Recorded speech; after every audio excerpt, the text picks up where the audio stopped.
வணக்கம். புது வசந்தம் சேனல் நேயர்களே, நான் உங்கள் அன்பான சயின்டிபிக் வேதிக் அஸ்ட்ராலஜர் அஸ்ட்ரோ ரஞ்சித் பேசுகிறேன்.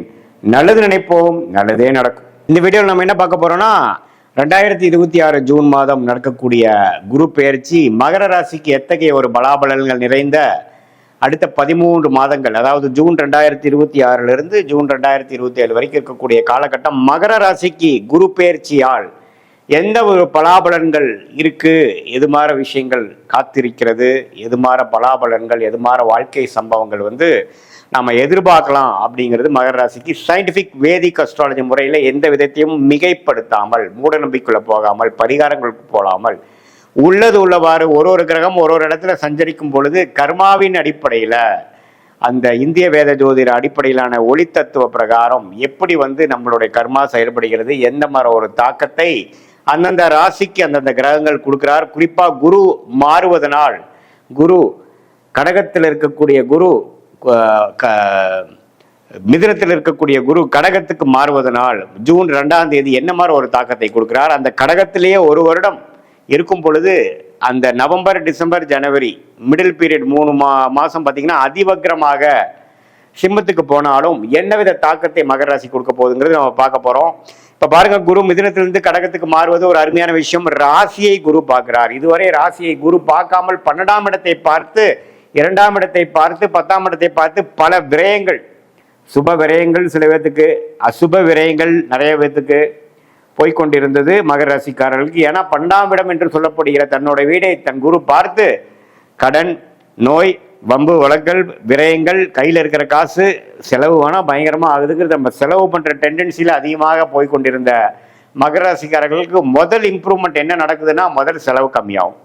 முதல் தேவையற்ற செயல்பாடுகள், அதாவது மாணவர்களாக இருந்தாலும் சரி, இளம் வயதினராக இருந்தாலும் சரி, தேவையற்ற ஒரு நடவடிக்கைகள், தேவையற்ற செயல் விஷயங்கள்லாம் கொஞ்சம் ஸ்டாப் ஆகி நம்ம என்ன பண்ணிட்டு இருக்கோம், இப்போ என்ன பண்ணுனா நம்மளோட குறிக்கோள் அடைய முடியும், நம்ம ஏன் இப்படி நமக்கு எதுவுமே மிஞ்ச மாட்டேங்குது, நம்மளுடைய ப்ரோக்ரஸ் ஏன் நம்ம ஸ்லோவாக இருக்குது அப்படிங்கிறத நீங்களே ரீதிங்க் பண்ணுற மாதிரி ஒரு விஷயத்தை எல்லாமே அசிமுலேட் பண்ணி யோசிக்கக்கூடிய அந்த தருணம் தான் உச்சகுருவின் பார்வை உங்களுடைய மனோகாரகன் என்று சொல்லப்படுகிற ராசியை பார்ப்பது. ஸோ இதுவரை நீங்கள் என்னென்ன தவறுகள் பண்ணிட்டு இருந்தீங்க, எது மாதிரி விஷயங்களை நீங்கள் மிஸ் பண்ணிட்டீங்க, எது மாதிரி விஷயத்தை கழித்து எது மாதிரி விஷயத்தை நம்ம டெவலப் பண்ணோம்னா எப்படி நம்ம போகலாம் அப்படிங்கிற விஷயங்கள், அதாவது self development, job development, employment development, personal development, professional development எல்லாத்துலேயுமே கான்சென்ட்ரேட் பண்ணக்கூடிய ஒரு தருணமாக மகர ராசிக்காரர்களுக்கு இந்த உச்சகுருவின் பார்வை 7ஆம் இடத்துல உச்சம் பெற்று ராசியை பார்ப்பது கொடுக்குதுங்க. இது 12 வருஷத்துக்கு ஒரு தடவை வரக்கூடிய அமைப்பு. இது எல்லா டைமும் வராது. இதே மாதிரி கல்யாணம் ஆகாமல் இருக்கிறவங்களுக்கு கொஞ்சம் டக்குன்னு கல்யாணம் நடக்கிறது, நண்பர்களிடையே நல்ல ஒரு ஒருங்கிணைப்பு, நல்ல ஒரு சோஷியல் லைஃப் இம்ப்ரூவ் ஆகிற மாதிரி, நெட்வொர்க்ஸ் இன்க்ரீஸ் ஆகிற மாதிரி, நம்ம ஸ்டேட்டஸ் உலகத்தில் டெவலப் ஆகிற மாதிரி, அதே மாதிரி பார்ட்னர்ஷிப்பு, புது நட்பு, புது அசோசியேஷன், புது கிளையண்ட்ஸ் அப்படிங்கிற விஷயத்தில் நல்ல ஒரு அபிவிருத்தி, நல்ல ஒரு டெவலப்மெண்ட், நல்ல ஒரு பிரகாசமான ஒரு முன்னேற்றம் 7ஆம் இடத்துல குரு உச்சம் பெற்று 7ஆம் வீட்டை அதிக திருட்பலம் கொடுப்பதனால நம்மளுடைய சொசைட்டி இருக்கக்கூடிய ஸ்டாண்டிங், நம்மளுடைய சோஷியல் லைஃப் எல்லாமே ஓரளவுக்கு நல்லா வரும். நமக்கு ரெகக்னிஷன் கிடைக்கும். நம்ம என்ன தொழில், என்ன வேலையில் இருக்கிறோமோ கொஞ்சம் name and fame and recognition கிடைக்கக்கூடிய ஒரு தருணமாக இருக்கிறது. உங்களுக்கு யோகமான தசைகள் போய் கொண்டிருந்தால் இன்னுமே நான் சொன்னது இன்னுமே நல்லாவே நீங்கள் ஃபீல் பண்ணுவீங்க. சனி 3ஆம் இடத்துலேருந்து 7 நாள் சனி முடிஞ்சு மகர ராசிக்கு 3ஆம் இடத்துல சனி இருக்கிறார். அதே சமயத்தில் ராகு 2ஆம் இடத்திலும், கேது 8ஆம் இடத்திலும் இருக்கிறார். இத்தகைய ஒரு அமைப்பு பாருங்க. ராசியை குரு பார்க்கறதுனாலும் 2ஆம் இடத்தை ராகு இருக்கிறதுனால சம்டைம்ஸ் அப்ஸ் அண்ட் டவுன்ஸ் ஃபினான்ஸில் இருக்கும். பேச்சில் கொஞ்சம் பார்த்து பேசணும். கோவத்தில் சட்டுன்னு ஏதோ ஒன்று பேசிட்டு அதுக்கப்புறம் அது நம்ம பிரச்சனையாக போய் அதை டீல் பண்ணுற கஷ்டப்பட வேண்டிய அவசியங்கள் உண்டு.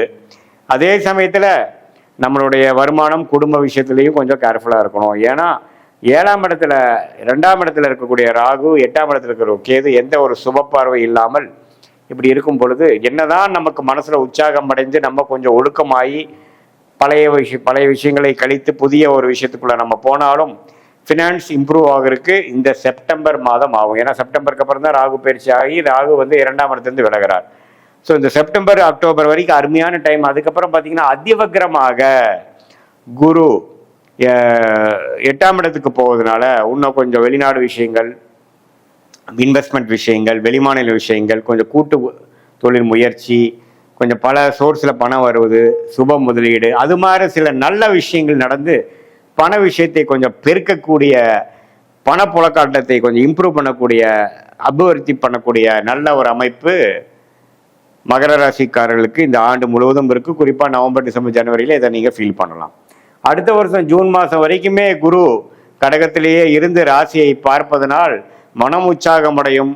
பழைய மாற இருக்கக்கூடிய கடன் தொல்லைகள், தேவையற்ற செலவுகள் அதெல்லாம் இல்லாமல் ஓரளவுக்கு கண்ட்ரோல்டாக, டிசிப்ளின்டாக, நம்மளுடைய செயல்திறனில் கிளாரிட்டியோட, பர்பஸோட வாழக்கூடிய அமைப்புகள், மாணவர்கள் நல்லா சிரத்தையாக படிக்கிறது, குறிக்கோளோட செயல்படுறது, இளம் வயதினர் பார்த்தீங்கன்னா நல்லா படித்து முடிச்சதுக்கு அதுக்கேற்ற மாதிரி வேலை தேடி வேலை வாங்குறது, அதே மாதிரி கல்யாணம் ஆகாமல் இருக்கக்கூடிய நடுத்தர வயதினருக்கு டக்குன்னு ஒரு கல்யாணம் அமையிறது, காதல் கை கூடுறது, தொழிலதிபர்களுக்கு டக்குன்னு நல்ல ஒரு பார்ட்னர்ஷிப் ஃபண்டிங் கிடச்சி நல்ல ஒரு தொழில் அபிவிருத்தி பெறுவது, அதே மாதிரி சீனியர் சிட்டிசனுக்கு பார்த்தீங்கன்னா ஒரு மன சோர்வோடு இருந்தவங்களுக்கு ஒரு உற்சாகம் பெறுவது, பழைய ஃப்ரெண்ட்ஸோட ரீகனெக்ட் ஆகுறது, அப்படிங்கிற மாதிரி ஒரு சுவாரஸ்யமான சில விஷயங்கள், பல விஷயங்கள் நடக்கக்கூட ஒரு அற்புதமான ஒரு ஆண்டாக இந்த 2026 ஜூன் மாதம் முதல் அடுத்து வரக்கூடிய ஜூன் 2027 வரைக்கும் வரக்கூடிய 13 மாதங்கள் மகர ராசிக்கு ஓரளவுக்கு நல்ல பலன்கள், மனம்பு உற்சாகம், ஒழுக்கம், தைரியம், நெகட்டிவான எண்ணங்கள்லாம் போய் லேசினஸ், சோம்பேறித்தனம் போய் கொஞ்சம் உற்சாகம் அடைகிறது, கெட்ட பழக்கங்கள் நம்மளை விட்டு விலகி கொஞ்சம் உடம்பு ஓரளவுக்கு ரெடி ஆகுறது, மனசு ரெடி ஆகுறது, நல்லவர்களோட பழக்கங்கள் அதிகமாக வர்றது, தீயவர்கள் பழக்கம் கம்மியாகிறது, இது மாதிரி பல விஷயங்கள் இந்த ஜென்மசனியில் 2020, 21, 22 கொஞ்சம் தவறான பாதையில் போன இளம் வயதியர்கள் எல்லாமே ஓரளவுக்கு ஒழுக்க பாதைக்குள்ளே உனிமேல் ஒழுக்கம்னா என்ன, வாழ்க்கைனா என்ன, நண்பர்கள்னா என்ன, பெற்றோர்கள்னா என்ன அப்படிங்கிற மாதிரி நல்ல விஷயங்கள் புரிதலோட, நல்ல மெச்சூரிட்டியோட வாழக்கூடிய ஒரு வாழ்க்கைக்கு வேணுங்கிற அடித்தளத்தை கொடுக்கக்கூடிய ஒரு அற்புதமான ஒரு ஆண்டாக இந்த குரு பயிற்சி 2026 ஜூனுக்கு மேலே வரக்கூடியது மகர ராசிக்கு கொடுக்குதுங்க. இது பொதுவான பலனை தவிர உங்களுடைய பிறந்த தேதி, பிறந்த நேரம், பிறந்த ஊரை வைத்து வரக்கூடிய திருக்கணித பஞ்சாங்கத்தில் நம்மளுடைய ஜாதகத்தை போட்டு அதில் எது மாதிரி தசாபூச்சிகள் போயிட்டுருக்கு, நீ என்ன லக்னத்தில் பிறந்தீங்க, என்ன நட்சத்திரத்தில் பிறந்தீங்க, மகர ராசியில் அவிட்டமா, திருவோணமா, உத்திராடமா, எந்த நட்சத்திரத்தில் பிறந்தீங்கிறதெல்லாம் நம்ம சேர்த்து வைத்து பார்க்கும் பொழுது இப்போ நம்ம பேசின தசாபுக்திகளும் சேர்த்து அதே மாதிரி இப்போ இந்த தசநாதன் புக்திநாதனும் இப்போ கோச்சாரத்தில் எது மாதிரி அமைப்புகளும் போறாருங்கிறது சேர்த்து வைத்து பார்க்கும் பொழுது அடுத்த வரக்கூடிய ஷார்ட் டேர்ம் 3 மாதம்லேருந்து ஒரு 6 மாதம் வரைக்கும் இருக்கக்கூடிய ஷார்ட் டேர்ம், அடுத்து வரக்கூடிய லாங் டேர்ம், இதெல்லாம் எப்படி இருக்க போகுது உங்கள் ஜாதகத்துலங்கிறது கரெக்டான ஒரு கிளாரிட்டியோட பார்த்து அதுக்கு தகுந்த மாதிரி முடிவுகளை நீங்கள் எடுக்கும் பொழுது வாழ்க்கையில் எதிர்நீச்சல் போடாமல் எளிதில் வெற்றி பெற முடியும். சயின்டிஃபிக் வேதிக் அஸ்ட்ராலஜி மூலமாக நீங்கள் பலன் பெற முடியும் என்று சொல்ல விரும்புகிறேன். மீண்டும் மற்றொரு காணொலியில் சந்திப்போம். நன்றி, வணக்கம்.